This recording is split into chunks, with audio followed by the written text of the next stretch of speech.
Alors, salut, c'est Cluster101 et aujourd'hui, c'est parti. J'ai décidé de faire mon premier walkthrough. Alors, walkthrough, qu'est-ce que c'est?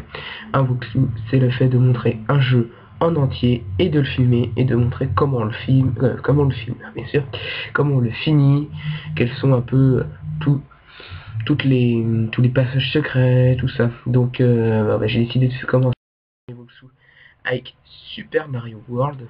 Donc, on va commencer, hein. Donc, Super Mario World. Bon, choisi en français, ça serait peut-être mieux quand même.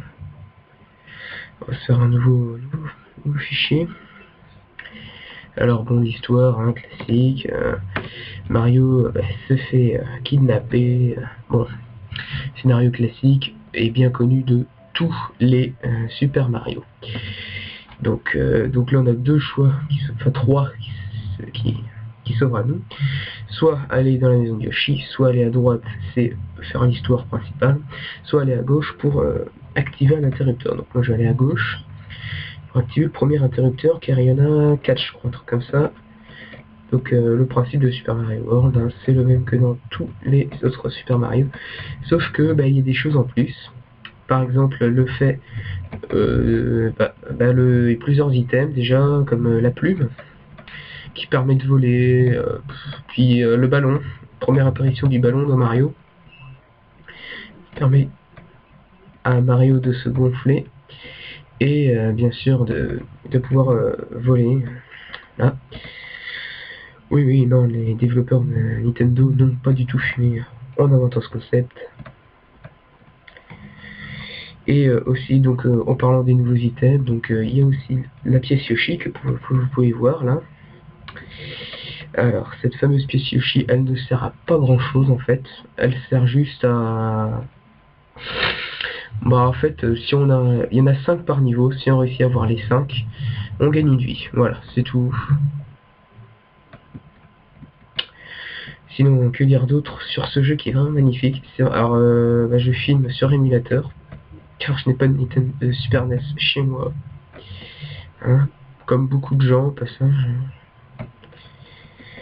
Alors je joue sur émulateur, donc sur Visual Boy Advance. Donc, bon. Alors, on approche à la fin du niveau. Parce que on a déjà marqué 4 pièces, donc ça veut dire que c'est bientôt la fin. Des nouveaux monstres, hein, comme ces dinosaures. Ceux-là, c'est les plus chiants. Les nouveaux ennemis, c'est les joueurs de football et aussi les joueurs de baseball aussi. Les joueurs de baseball sont particulièrement chiants, hein, truc de baseball. Donc c'est plutôt chiant. Donc là on continue. Allez, du bloc jaune, on y va.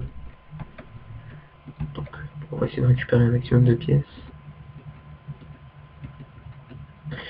Au bout d'un... Ah putain. Bon, c'est pas grave. Donc je disais, au bout d'un certain nombre de pièces, hein, donc c'est-à-dire au bout de 100 pièces, on gagne une vie. Oui, c'est logique quand même. Donc là je viens d'activer le pouvoir du bloc jaune. Alors à quoi sert le bloc jaune? Le bloc jaune sert à... Si on tape dessus, on a directement un champignon qui apparaît. Donc c'est quand même bien utile. Donc là, je vais vous faire ce niveau-là, puis j'arrêterai de filmer pour cette première partie du walkthrough de Super Mario World. Donc là, je m'amuse bien avec des petits coupas. Là, l'apparition du Yoshi. Première apparition du Yoshi dans un jeu vidéo. Hop, Yoshi. Alors, le Yoshi est un item. Oui, je vais l'appeler item. C'est un item très utile car il nous permet de ne pas nous faire toucher. Donc ça, c'est quand même vachement pratique. Et dès qu'on en a, on ne peut pas en avoir deux.